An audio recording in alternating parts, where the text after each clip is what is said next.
Hey guys, welcome to another episode on Suresh Dhawan Talks. Today's episode will focus on stress management in the workplace. We hope to get Mr. Suresh's opinion on how you can cope with your stress and how your employer should perform better to cope with you, coping with your stress. A lot of coping there. So please welcome Mr. Suresh Dhawan. How are you, sir? Very good, my friend. Thank you so much for doing this. Now, let's start with the first one. Let's Okay. paint some context here. So in recent times in Malaysia, stress and burnout in the workplace has become a concern. Yep. So in your opinion, why is it in recent years this has become a concern? Okay, so stress and burnout have been there for some time. But along the way, it has become a bit more easier, and I think people are now talking about it more. So reports are more, people are coming and asking for help from counselors, HR professionals and all that. It's even more. The taboo of not being able to cope with stress has reduced, right? And people are actually genuinely, sincerely wanting to know, are you burning out? Are you overloaded? Because in terms of the corporate world, you're overloaded, you're burnt out, you cannot perform. And the sad thing is this, top performers burn out more because they're top performers, right? So the challenge is right now, the corporate world is now a bit more aware of this as a phenomenon. Are That's people why. getting softer? Okay, so softer is also, so that's another thing. So talking about different generations, that makes a difference also. So the people who are going to the workforce right now, just beginning, are the Gen Zs, right? Before that was Gen Ys and in my case, Gen X lah. You are in Gen what? Gen Y. Gen Y, yeah? Okay, very good. Okay, now, I don't like talking about it. okay, so the Gen Ys and Gen X grew up in a very different environment. Hence, expectations are different, value systems are different. So today, it's all about information at a click. Yeah, I want this, I want to understand this, let me know so I can do a good job. So they want to do a good job as well. But the idea here is the level of resilience has changed. Yeah, expectations have changed. So that's also another thing that is causing stress to become a bit more pronounced. Okay, in the so corporate world. interesting you say because I want to go into that later in this interview. But a survey recently in Malaysia suggests that many employers say that they are happy at work, yet burnout remains high. Employers or employees? Sorry, employees. Okay. Sorry, employees say that they're happy at work, yet burnout rate remains high. Okay. So how can those two exist? How can you be happy at work at the same time burning out? Okay, so maybe one company is happy, the other company is The same company. Same company. So okay, so very important when we see surveys like this, you must look at the feed, you must look at the information, and you must compare it. Is this absolute relative? So you can have engagement scores higher, but can also have a certain degree of burnout also getting higher compared to before. That means they're still happy, but people are burning out. So you have these both are increasing. So how you want to, you must look at the details and decipher them properly. So we cannot take it just as blanket, okay, because it's, But then could you be happy at work as well as feeling burnt out?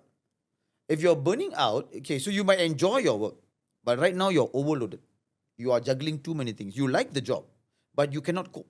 So burnout is basically, burnout, there are 4 stages, okay? The first stage is you will hear people saying things like, the first thing is, I don't have time. So we call that, the moment I hear I don't have time, we call that person a person who is at the fatigue point. You have good stress and bad stress. So top performers normally very quickly, I wouldn't say very quickly, but they take a lot in and they want to perform at peak. So there's a point called the fatigue point. That's where you start hearing, I have no time. After that, what you will hear is, it's not my fault. Because they cannot cope and they cannot address and they cannot respond fast enough. So what happens is you will start to see a lot of tai chi going on, because this is that person should do this person should do this. I'm getting tired. Then you get number 3 is I'm too tired. This is where you get to the point of exhaustion. So from fatigue you go to exhaustion, and here you start to have sleep issues, irritability, mood swings. You start to see that in the office. Last stage is burnout. Burnout is when you see people missing in action. We use this word absenteeism a lot. You also have presenteeism. Presenteeism. Presenteeism means I'm at the office. I come, I show up, but I'm not there. Okay. My body is there, my mind is not there. I'm somewhere else. I am bogged down. I'm trying to escape. I don't want. The more I get involved, the more work I get, and the bosses already trust me. I must meet my expectation. How? I cannot. So they are burning out, but I cannot open my mouth and say I'm burning out. So they like the job, they like the environment earlier, but now they're just getting too overloaded. So that's the reason you can say people are saying I'm happy at work, but I'm burning out. I cannot cope with this. If somebody can help me, immediately the satisfaction will increase, the stress will reduce. But the challenge is bosses, when there is a critical job, ad hoc job, who they will choose? They're top performers. Top performers already know I've built this brand. I'm trusted. I'm loyal. I perform. How do I disturb that own reputation of mine? You're smiling because that must be you, lah. No. So This is about you. okay, so that's the challenge. That's the challenge. People, so that's where the burnout increases because a lot of top performers end up getting overloaded. Okay. Yeah. Now, before we go into this, and I love that you brought that up. Again, guys, if you have been watching these episodes, you know that whenever you talk to Suresh, get ready for steps, processes, acronyms. Okay, very good. That Let's is do what it, baby. Suresh will get. Yes. Now, but before we go into that, how much of workplace stress is caused by workload, as you mentioned, Okay. versus, say, uncertainty about the future? For instance, maybe economic pressure, automation, AI, and all that. Okay, so still, because we've been doing this for a long time. We did our own study, and workload is still one of the major stresses. Apart from workload, you will have relationships within the workplace. But uncertainties, depending on which level you're talking about, So that's still, for me, I don't see it as a major cause of stress. Biggest cause of stress, I ask them 5 questions, basically. I ask them, does your stress come from yourself? Does it come from work? Does it come from office relationship? Does it come from family? Come from health? So most of the time, it comes from workload, comes from people at work. So family can be an issue, but it doesn't seem to be the major cause. So these two are the biggest denominators. And even in the office, the colleagues, your peers can be an issue, but the biggest cause of stress can also be your relationship with your managers, or your bosses. Okay. Those are the... So let's go to this. Of course, to the topic of your private life spilling into your workplace. Okay. Okay, I know you like this. If you guys Yes. have watched Suresh's TikTok videos, oh my Absolutely. God. Yes, please watch. Please Please watch. watch, yes. Okay, so many Malaysians struggle with issues like rising living costs, stagnant salaries and all that, right? Okay. How much have you seen the financial stresses they face spill over into the workplace, their performance at the workplace together with their mental health? Oh, it does spill. It does spill, especially the levels, yeah. The ones who maybe you would say maybe in the B40 category. Yeah. So it really affects them simply because you cannot feed your family. It affects your mood, it affects your performance, it affects your focus. So incidences, depending on the industry, if you're talking about plants, plants means factories and all that, incidence rates can go up, accident rates can go up, that kind of thing. If you're talking about people who are maybe in the banks or people who are face-to-face with customers, mood swings, not motivated. I got so many things affecting my mind, thinking about feeding, managing the nursery where my child is being sent, or whatever school requirements. So it really affects them. Is that a sign of lack of professionalism? That means you're here to work. For example, and I think a lot of employees may say this, right? You're here to work. Your personal life should not matter here. No. I mean, you're here to work, agreed. You should be able to manage your personal life. Now, I agree. You should. The word is you should. But not everybody can. You see? So because of that, it will affect. So if you are a leader with a person in that kind of scenario, your job is to find out how can you help them, understand them first. And you have to basically let them know that it's going to affect your performance, and performance we cannot bargain with, right? So we have to find a way to figure out how you can cope. If not, we have to find a solution. A solution can be either a change of role. It can also be maybe this is not the best fit for you. So in my own experience, I've had one particular employee who this was very interesting. He actually, during the interview, of course, people wayang during interviews. Yes. So I was not aware, and I did not go to the extent of even checking up in terms of his finances. Normally, I leave that out until this wonderful human being came into my life. So he had a lot of debt, and he wanted to take advance salary and that kind of stuff, And so you give him, you help him out because there's a reason. They'll tell you this family story, that family story. So you help But then it becomes every month, then you have a problem. For every month. So you start to have it very regularly, this one and then this one. So I said, okay, what's going on actually?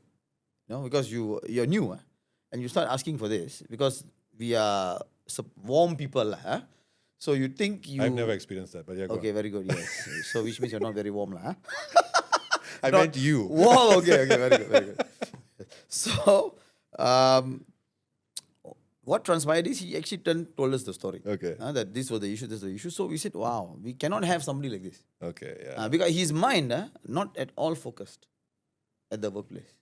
So the moment you affect performance at work, I, as the leader, have a license to come in and talk to you because it's affecting performance. Now, if you have financial issues, health issues, family issues, which are not affecting performance, that means you are able to manage the two, then I only get into that kind of conversation if you invite me in.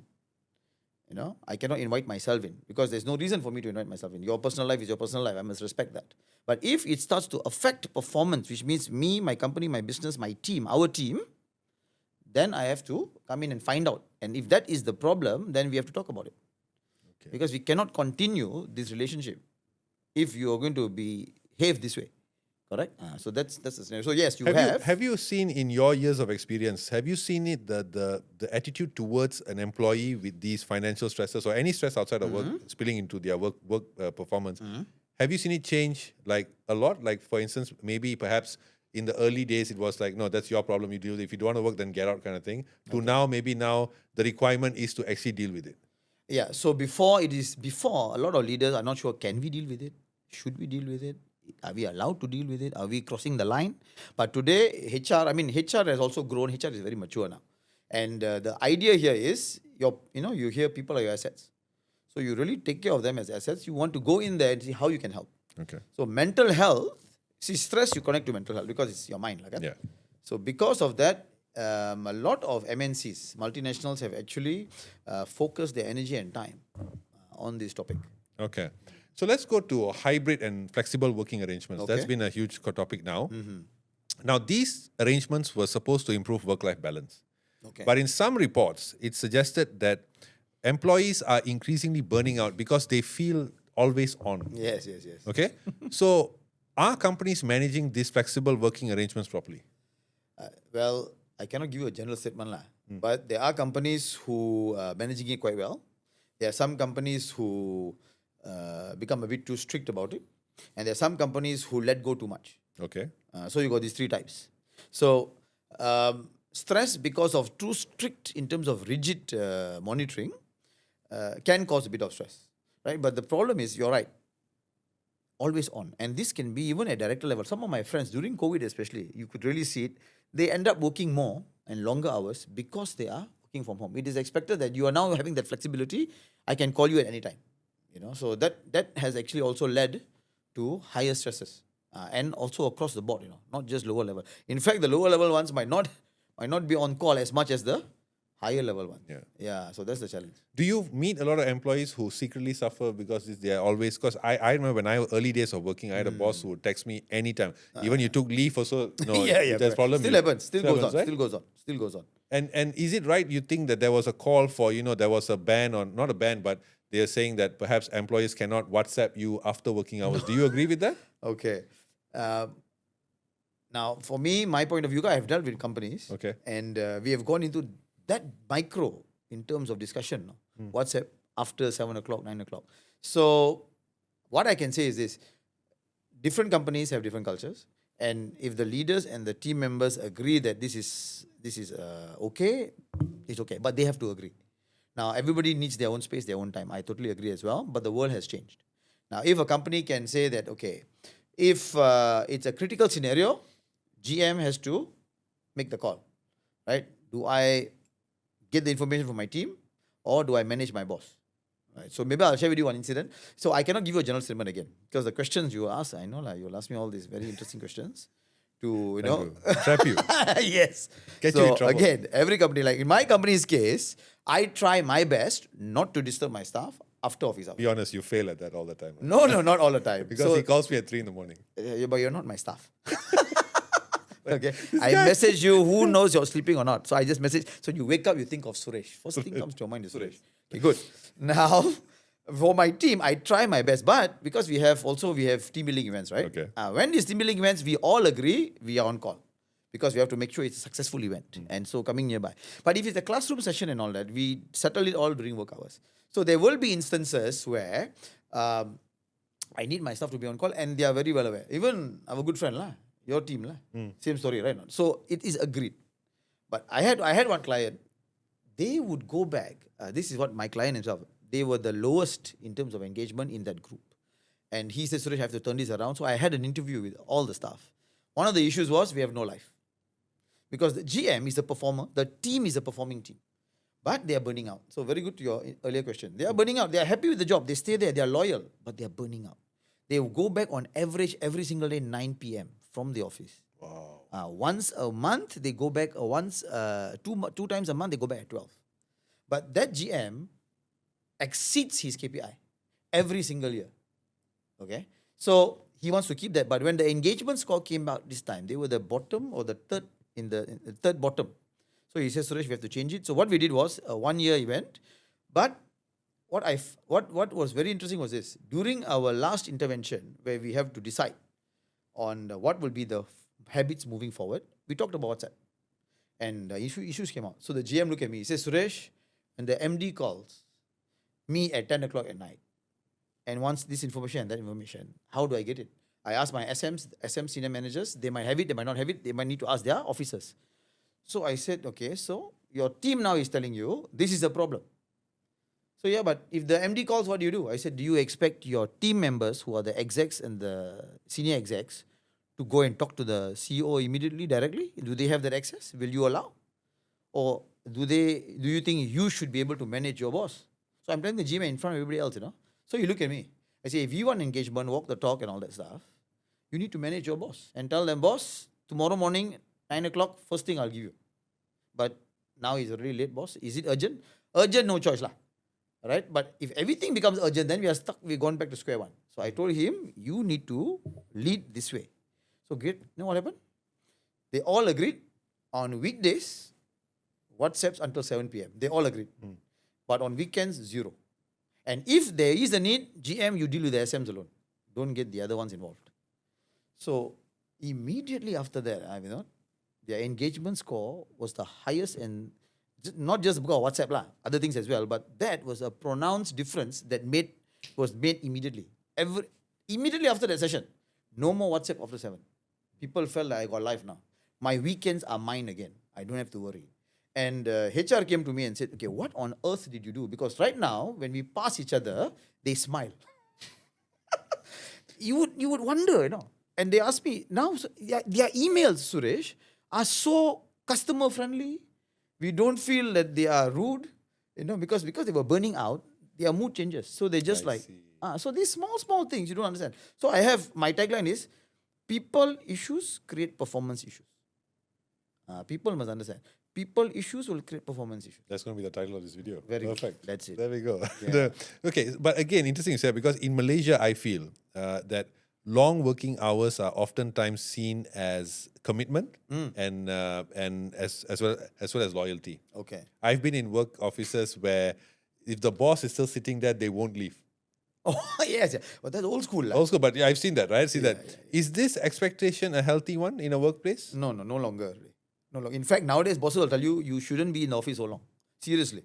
So many of my clients, really, GMs, they say if you're in the office till late, you're not productive.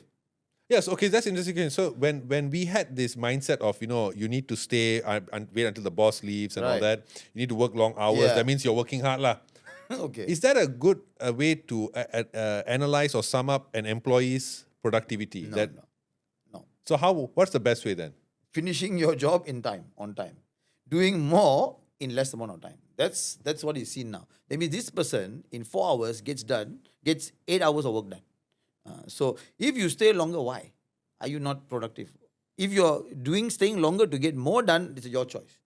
Today's bosses, honestly, my experience is they are not looking for that anymore. They're not looking for that. And if they are looking for that, they're going to be very disappointed also, because the generation today is not going to do that for you. Okay, so interesting you say that, right? So these younger employees, your Gen Z, your millennials and all that. Okay, Gen Z millennials are not young anymore, I guess. Are they changing workplace culture as well as boundaries? Yes, of course. They are. So so if you are an entity and a GM or whatever, how do you respond to younger workers who prioritize mental health, boundaries instead of career progression? No, okay. So the younger generation also want career progression. It's not instead. But don't, in my experience as well, interviewing people I know, dealing with these younger, I see that they are not as gung-ho about promotions, they look, when they start, especially at the junior level, they look for, I want my boundaries. I want a job that suits. They are not willing to get out of that comfort zone and try different things. Okay. So again, see, promotion and progress are two different things. Okay. Okay. Everyone wants progress. Doesn't mean I want promotion. Okay. Okay. And they also, a lot of people see, if I get promoted to that level, what is my example, my benchmark? The current person in that level. If that person's life right now is all over the place, I don't want that life. I want to grow, become an expert in what I do, get the recognition, reputation. I also want to enjoy the money I make. What's the point of making money and don't enjoy it? Which I think is perfect, no issues. So, Come on, really? Even at your generation, you must think that's a bit. what? That I make money, I must enjoy it. Of course. Then why you make money? For me, you make money. How much are you willing to do to make the money is the difference. Okay. So the younger generation, there is no doubt in my mind that they want progress. Okay. But for them, what is progress to them and what is progress to us is very different. See, What's the difference? the difference is the time for them. Time is also progress. That means I am able to collect or get more time to do the things I want. See, career, we see it very differently now. My generation sees career perhaps differently from this generation. This generation sees career as a means to have a life. Your generation? My generation is, my career is part and parcel of my life. Okay. Now career is a means for me to get the life I want. The career gives me, of course, income. The career gives me knowledge. The career gives me a network.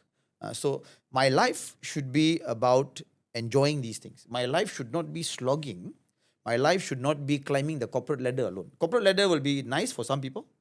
Even for this generation, there's no issues. But titles do not make as much of an impact to the younger generation as it did to us. In some companies have many levels, You got your junior exec, senior exec, AM, M, senior manager one, senior. So got so many levels just to make people feel you're going up. But for the younger generation, I'm going up doing the same job. What's the difference? Only thing different here is increment. Increment is such a small amount. My time, in fact, the time to enjoy my life is getting lesser, not getting more. I'm growing up there, getting a small increment, doing work, maybe a bit extra work, in fact. I'm not getting the time I want to enjoy my life. So how should employers then deal with the different ones of these different generations? Okay. Yeah. So, see, now our topic, going all happily. No, because this is an interesting topic. Okay, very good. Yeah. So, I actually show in my one of the sessions I was in Singapore with a client, right? Talking about Gen Z, leading Gen Z in the era of AI. Now, what should bosses really look at is stop becoming a boss and start becoming a coach. Okay. Makes sense? Which means I have to be approachable. I have to be able to motivate this person. I have to be able to align their personal goal to the business goal. So I have to go and sit down and have a conversation with them. What is your goal actually? So that is the shift that needs to happen. Those days I throw you in the deep end, whether you swim or not. They say, hello, I don't want to go and see whether I swim and drown. When I join your organization, I want you to make sure I'm able to take the boat that you want me to take to the other side. Don't go and test me whether I can swim or drown, all that stuff. That one is older generation. That doesn't work. So the stress expectation, those days, I started, nobody taught me, you also same. Doesn't work. Those days, I have very little choice, especially my parents' age. I want to keep a job for as long as I live. So I can manage my family, give my family, at least my children education, a roof over their head, all that stuff. Nowadays, that is expected. That is minimum already. There is no problem in terms of being able to put food on the table. So now the child wants to be able to enjoy life more than the other generation. So that's the change. That's the So shift. how do employers deal with the fact that with this, right, you would see a lot of higher turnover rates because people then would want to jump jobs to get higher salaries quicker, right? So how do employers change their approach in that sense? Like, how do I cater to the fact that I will not have this stuff for long term? Maybe in the previous generations, you would expect a staff to be with you for 10, 20 years. Now that's never ever going to happen. Yep, correct. So how do employers adapt to this change? Okay, so when you hire the person, the mindset of the employers must be, okay, this person here, I must get the best out of them for as long as they are here. Not I must get them to stay here as long as possible. That one must change. I must get the best. He can be here for 2 years, for 3 years. See, Richard Branson said a very nice, even those days, he made a very nice quote. He said, train your people well enough that others will want to hire them. But treat them well enough so that they want to leave. So your job in keeping these people is for you to be able to create an environment which is so healthy that all these new young Gen Z cells in the body are in a constantly nutritious environment. And in fact, when you do that, because there are so many positives of this Gen Z, they are entrepreneurial. They are very tech savvy. They are networked with each other. They might not speak face to face as much, but their network with each other is amazing. Yeah. You got so many things you can enjoy from Gen Z, but people always look at Gen Z, like something is wrong. They are different, lah. They are different. The fact is, in terms of stress management, yes, their challenge is the resilience is different because they did not go through the tough times that the earlier generations went through. But that doesn't mean they are hopeless. They are the future of the world, So we need to understand that the world also needs to change because, like it or not, they are going to change the world. They're going to make the world a world conducive to them. We have to be able to engage with them so we get the best out of them. And it can be 2 years, can be 4 years, can be 7 years. It doesn't matter. But leaders must learn. With this generation, you want to manage stress because it is a major issue. Right now, you have scenarios, I think there are about 2% of Malaysians having depression. 1 in 3 Malaysians. You got 3 of us here, One of us have a mental health issue, I think it's Suresh. That's the statistic. After getting calls at 3, I'm like, man, go to sleep. See, like that, I thought you would be off by anyway. Another topic. Next episode. Okay. Suresh's weird call time. Yes, 3 a.m. Yes, correct. I'm in a different time zone now. Different time, sorry. So, yeah. Okay. So, okay. Yeah, okay. So let's go back to workplace burnouts, right? So recent reports showed that 3 in 4 Malaysian workers have experienced burnout. Okay. Okay? How recent is this recent? Last year. Okay. So with heavy workloads and constant pressure cited as major causes. Right. Okay. Maybe you've touched on this slightly just now, but I know companies like, say, Nokia, for example, I know that they have mental health apps and all that to support, right? A lot of companies do this, Yep. right? And all that. But and then they have wellness talks and all these Yes. things, okay? What steps should employers do besides this to cope with burnout in the workplace? Well, one of the things that is so simple, so what shall I say, financially friendly, is we call it teh tarik talks lah, or coffee chats. Okay. So leaders having simple check-ins with their team members, how you doing? Just making sure you are available and present to know how your staff is doing. That itself reduces stress without even doing anything extra. Simple thing as starting with coffee chats, get together, lunchtimes together, simple thing. Companies that already do it, yeah, but we already do it, Suresh. Yeah, so good. If you didn't do it, it's even worse. But there are so many companies that don't do it. So many companies. And with this working from home issue, there is no connection, right? So that becomes even a bigger problem. Because people, a lot of people, 69% of Malaysians don't speak up. 69%. So the people that you get on your show are the people who speak up. But 69, that means 7 out of 10 people you will meet will not speak up. They will gossip among the people who they trust, or they just keep it inside and they'll say, God is watching. That's it. So leaders, if they can check in from time to time, very good. Simple WhatsApp, how you doing? Everything good? Any help you need, just let me know. Are local companies taking this seriously enough? What? Taking this issue of burnout? In your opinion, I mean, with the clients and your years of my clients, because I do quite a bit of stress management for, quite a number of clients. So they do take it seriously. Okay. And some of them have it on a periodical basis. And some clients have talks, some clients have half-day sessions, some clients have full-day sessions. Some clients even have, like there was one particular client, they said, Suresh, go in and study first, our stress level. So I go in, ask questions, interview. Sometimes I just send out surveys. And then that's where I present to them, this is where the stresses are coming from. Now, sometimes they will tell me, but Suresh, this is what we are going through right now. I say, okay, good. Since we acknowledge, so acknowledgement of what is going through helps the person who is going through it realize that I'm not doing it alone. People are not oblivious to what I'm going through. Mentioning that itself makes a difference. A lot of the importance of it is acknowledging that you are going through tough time. I'm here with you. You can reach out to me. We are both in the same boat. Right now, it's a storm. We have to ride out the storm. This is our plan to ride out the storm. Along the way, you feel it's not working, come and approach me. It's okay. It's not that you're not competent. It's not that you're stupid. It's not that you are not loyal. It's not that you're not helpful. But it's a storm. That message is very important. Not all companies do it. Of course, nothing is all companies lah, but not enough companies are doing it. I would assume, and this is my personal assumption, that perhaps a lot of companies, the ones that don't take this matter too seriously and don't do some of the things needed, is because they don't want to sacrifice productivity. They assume that no, as long as my staff are working long hours and doing it, then that is my productivity, right? So could that be a reason why? No, I mean productivity's measurements also have changed. So end of the day, people they can't take it, they will leave. So the idea here is not so much about long hours. The idea is getting the job done.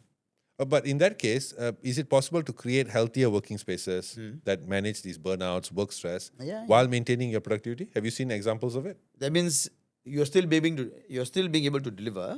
But you have changed the Under environment. pressure. You have changed the environment. You've made it more conducive and less stressful. But the employees are still performing at the same rate, if I not mean, more. No. Same, okay. Maybe an example would be good. Yeah, So, please. for example, let's say you have got a scenario where there are so many orders and your manpower is not enough. Hence, people are overloaded.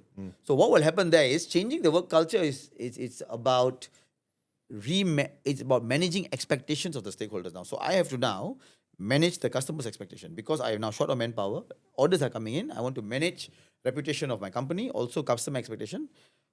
Somebody has to make the call to go and say, okay, we have to manage the time frames. But if the people at the bottom don't speak up, the people making decision don't come down, this information is invisible. So making these things visible will help the companies manage the stress that is going on right now. So you had supply chain bottlenecks those days. So a lot of things had to happen. And there was a high level of stress. I was doing so many stress management talks online during COVID, mental health talks during COVID, and even after COVID, even now, because the impact is so much, people get anxiety very fast. You see? So you have to understand where the stress is coming from. You want people to maintain productivity. You cannot, when you only have one leg, still run the 100 meters in the same speed. You either have to shorten the distance if you want to achieve that same number of seconds, or you have to allow, a higher, longer time frame to finish the 100 meters. Something must change. Or you hire more people, but then you have to train the more people. So you cannot treat a sinking ship the same way as if the ship is cruising, when the sea is calm. That's just not possible. It doesn't make sense. And if leader wants that, then something is wrong with the leader. Okay, let's go to employees now, because we've been talking a lot about managers and senior management and more the employee perspective. I want to go to the employee perspective now. Is it wrong for an employee to set boundaries, for instance, after hours messaging and weekend work and all that? No, you can share with your boss that this is a bit difficult for me to handle because of ABC, boss. I would appreciate if after office, if it's a very urgent, boss, then you can message me. But boss, I really would appreciate if I have family time, So it's not wrong. Communicate. But have you seen bosses respond to such requests negatively? Of course. Maybe blackballing and all that. No, there will be some bosses who will be taken aback. Where did this come from? It's I'm the boss or you're the boss? No, but the fact is, I'm hired to work from this time to this time. But if there is an understanding, there's already a relationship, and you understand me, I understand you, it's not all the time. Of course, there's give and take, and that is expected. But if it's going to be all the time, almost 3-4 days in a week, my work doesn't end. I have to have a conversation with my boss to manage expectations. There's nothing wrong. Okay, but have you had experience training or working with companies whereby in a contract it says, say for example, your working hours are 9 a.m. to 5 p.m. Okay? But the managers tell you that, but we know that we are engaging them after those hours. Isn't that wrong? I mean, legally you're right, it's wrong. But it's not just about legal, because it's not just a legal contract. It's, what shall I say? It's an emotional contract as well. You spend 8 hours of your life with somebody else's wife and husband, correct or not? In the office. Okay. Sounds very odd, I know. Wow. But that's how it is. You took a sharp left there. But you're spending, so this is in effect your family as well. Yeah. But for that family feel to come, there is a lot of this give and take. So bosses also give and take, staff also give and take. Not everybody. In fact, not enough people do this. And it's not wrong. So when you use the word wrong or right, it's either black or white now. These kind of things are not black and white. Now, if you want to make it an issue, black and white. 9 to 5, finish, then don't disturb me. But not businesses today are global with different time zones. So if your business is such, then and you are well aware during your interview when you came in that this will be your life, there's nothing to complain. But if that suddenly turned up out of the blue and it's happening very regularly, it's affecting your life, you better open your mouth and speak up. Nothing wrong. But have you seen cases like this? Because I have met people who, like you, believe that it's not wrong for me to work after hours when I'm at home with my family and all that, right? Okay. And then you see their home crumble. Like you see them, a lot of them, they have their children are not spending enough time with them, marriages fail and all that. So there must be a sort of cognizant. I mean, the employers must, they must be cognizant that their actions can cause this kind of thing, right, to the employees. Okay. Now And sorry, one more, just a follow-up question. Should employees be aware that they're giving up too much to their job at the risk of losing their family and all? And I ask this question because you do a lot of content on these topics as well. No, so, you're right. yeah. So, okay, you have two parts, right? Two parts question, yeah. First question First is, should the employers be cognizant that them doing this can impact the life of the person? Yeah. So that's why I told you a lot of my clients who are bosses, they want the staff to go back early. It's not they want them to stay late. They want them to go back because they're very cognizant. This is very possible.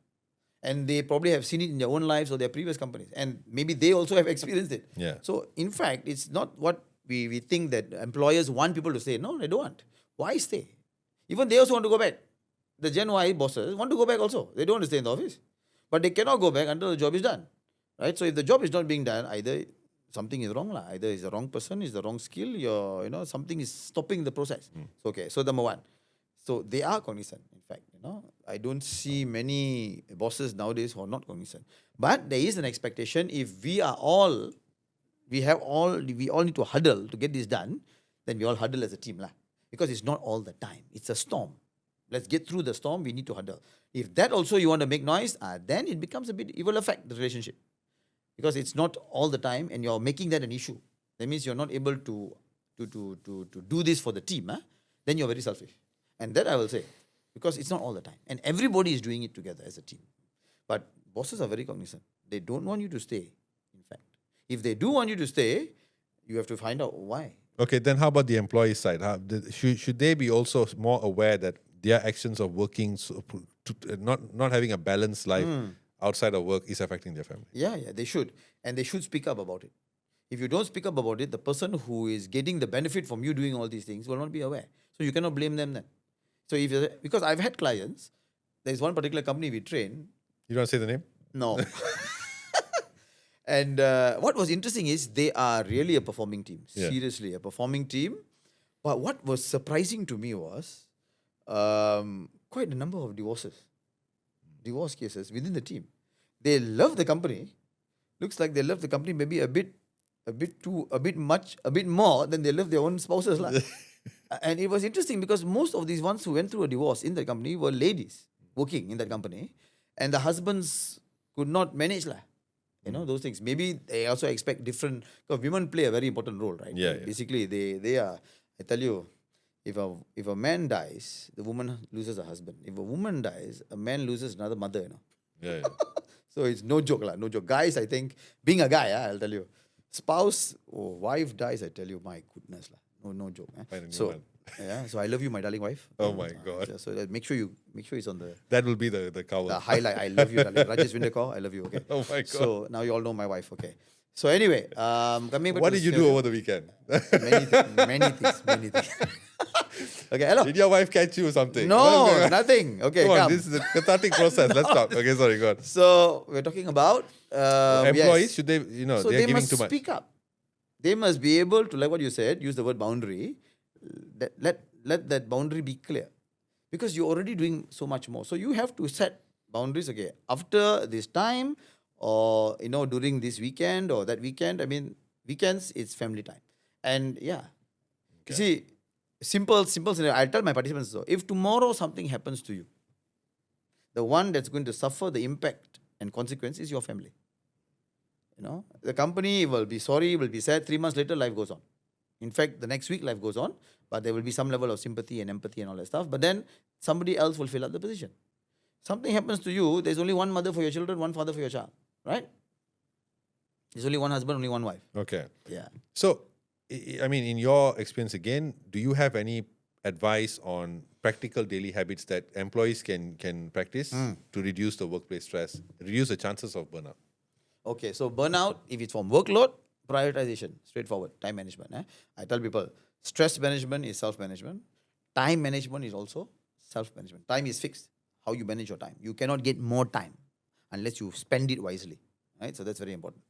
So prioritization is extremely important. You know, you've got this Eisenhower urgent, not important, important, urgent. You got that Stephen Covey's 7 Habits. You know, the You're book. the trainer, not me. Yes, okay. 7 Habits of Highly Effective People. We Oh, talked okay, about okay. managing time.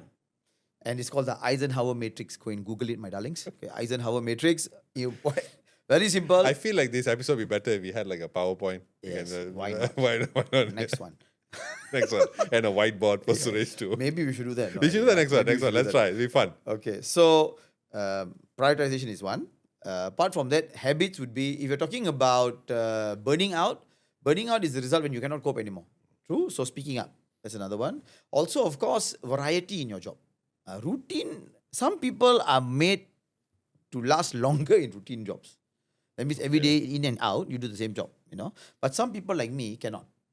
So I need variety in my work. So you need to have variety. That's why some organizations, they do, you know, reorgs, they do rotations in terms of your role, which is great. Like in HR, you got your IR people, then you move to ER, then you move to comp and man, and you move to L&D. So it's good.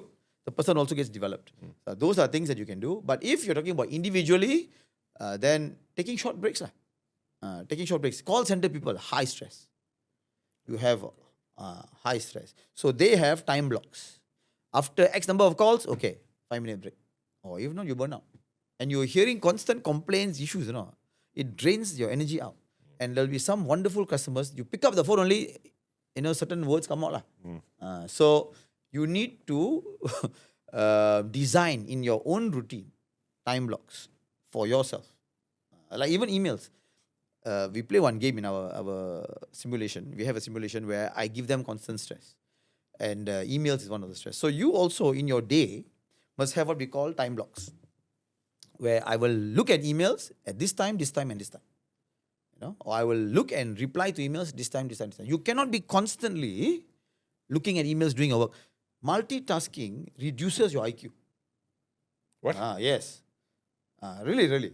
So are you saying women have low IQ? No. Women are better to cope, but able to cope with this crazy job of multitasking. Really? Yeah.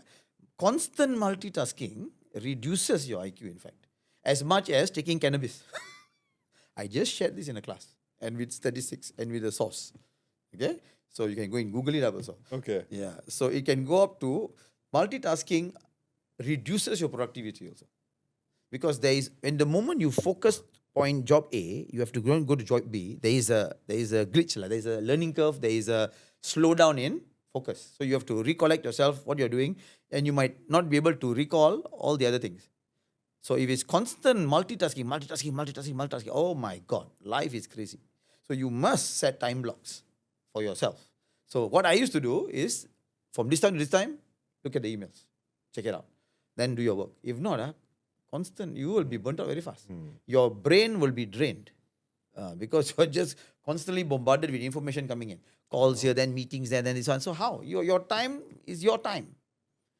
In some way, I ended up I only, before doing the time blocks, because I'm constantly in meetings. From the time I enter the office, I'm going to different levels for meetings. I'm the only training specialist in the organization, right? Of course, I got other counterparts doing other things. But they need me there to give input. So I'm constantly in meetings. I only really can do my job after 6. Wow. Nobody disturbs me. You know? So I had to manage myself. And my bosses expect me to manage myself. I'm a manager, right? I have to manage myself. So I have to have time blocks. I have to prioritize. I have to be able to say no. In whatever invite. I have to make sure, am I going for a meeting that makes sense to me or not? Because a lot of people go for meetings that they don't even have to be there. Wasting my time, 1 hour, 2 hours. What in the world did you call me for? So that is important. So you need to know when you're going for a meeting, don't just go because you're invited. What is the meeting about? Okay. Those are the things you can do. What do you think what point should an employee tell themselves, now it's time to get mental health support or talk to a counselor and stuff like that? When it comes to the topic of burnout. Okay, so burnout is still not it's still not a mental health disease or not a mental health issue yet. Yeah? So when you say mental health issue, you're talking about. I like to use an example of injury. Okay. Okay, if you have an ankle injury, you can see, but if it's a mental injury, you cannot see unless we say, okay, the person is now beginning to exhibit low motivation for prolonged periods throughout the day and for at least 2 weeks. That means you start to have this person. Vinod has been always chirpy, and in meetings he's talking and he's giving feedback, but the last 2 weeks he's very quiet. So if I start, because you might not even notice, I see once in a while, right? But then I see suddenly, actually, Vinod now very quiet. What's happening? Connect. You see a change in behavior very different from the earlier personality. That means something is up. So you go and check in with your employee. Okay. And employees, if you begin to feel that loss of motivation, loss of zest, waking up in the morning very difficult, then you need to reach out to your boss first. In fact, your immediate supervisor is the first person you must reach out to. Okay. Talk about this. So if you could change one thing about Malaysian work culture to reduce stress, what would it be? I would change. I wouldn't say change, but I would say include. Will be the check-ins. The regular check-ins you will have with your team members. That one you think should be implemented? Yeah, throughout. That means if you make it a structure, design that, in a week, I will go down to the ground. If you're not already going down to the ground, if you're already, it's part of your job going down to the ground, you would probably be one of those companies that eliminates this altogether. Yeah, because people feel open, they can come and speak up to you anyway. But if you're not in that kind of environment, then design time that you will actually go and check in with your people. Okay. There was one client, we did this, and they went through American management, they went through Canadian management, they went through Japanese management, and then they went through Korean management. Because company changes, right? Company get bought and all that stuff. So I asked the staff, which was the management style that you felt was where you were happiest? They said they said two. One was Canadian, one was the Japanese. Japanese because before the Japanese went to the office, they passed through the factory and said hello to everybody. So we felt that we could connect with them. But of course, Japanese culture, you can say some companies are very top-down. Right? But the fact that the bosses come down to your level first shows you respect. Now then, the Canadians were people who were friendly and approachable. So they like that. And this particular, the current management was Korean when I was there. But the boss was not he was a Malaysian. But one of the things he did, that after the Koreans came, he stopped doing, was he used to have every week engagement with different levels. So Monday will be with the shop floor. Tuesday will be with the supervisors. Wednesday. And they said after the Koreans took over, he stopped doing it because the Koreans were giving him a lot of pressure also. So when I told him, I said, they actually really loved your 1 hour with them. He said, really? I said, yeah, you were doing it for some time. He says, yeah, after management change, I didn't have the time. That's what they want. So it's very interesting. They want to feel heard. They want to feel heard. Even, and the fact that CEO himself is spending time with us, we are important. And we can say anything, there is no filter in between. No, there's no supervisor, AM, M, senior manager, GM, before it reaches the supervisor, the CEO. So that the stomach is not in the way of the legs and the head. How frequent must these sessions be conducted? I mean, he used to do it, if I remember what he used to do, and which was, I know for a fact was useful, was every fortnight. So you would know, in a month, you will meet him twice. You see? Which was good. And especially when there was a problem, if it was a crisis, perhaps you make it maybe once a week. Okay. So depend on the size of the company also. But so all these take into consideration. Point is, companies must design within their schedule time with the people. Okay. So finally, what advice would you give a Malaysian employee who feels right now, this is your camera by the way, Suresh, Yes. who right now feels overwhelmed, exhausted, emotionally detached from work? What would you advise them? Okay, repeat.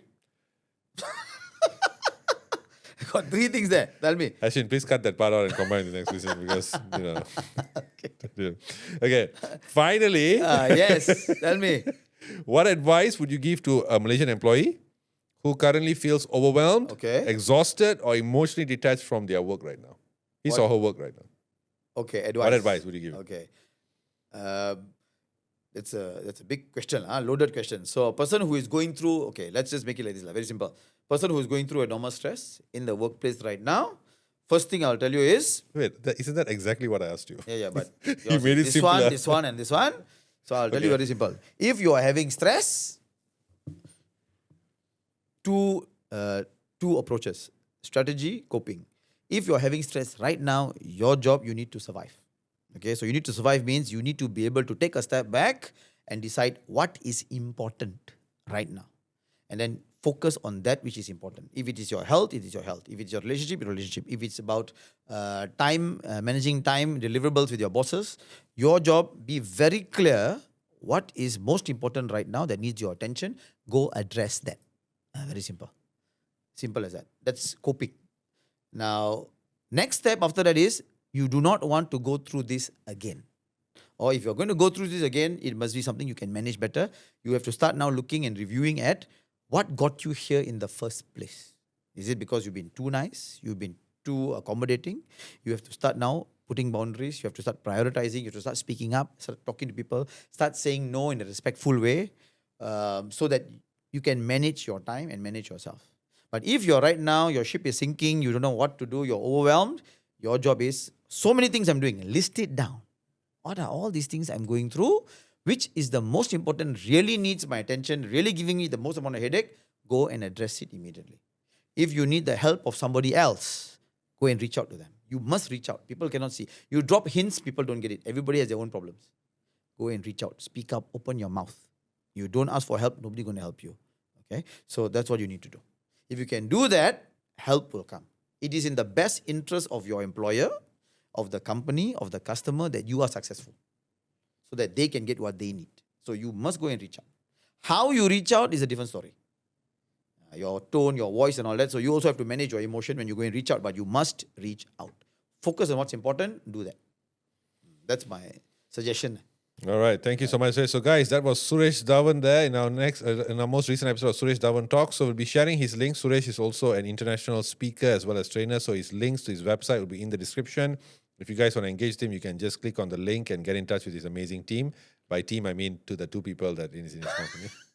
His $1 million company. Yes. Okay. Yes. Thank you. Should I bleep that part out? Yes. But please get in touch with him. His wealth of experience, and I'm sure he'll be a great. He'll be able to provide a lot of value to your organization. So see you guys soon, guys. A lot of interesting topics coming your way. Take care. Bye. All right. Thanks. Bye.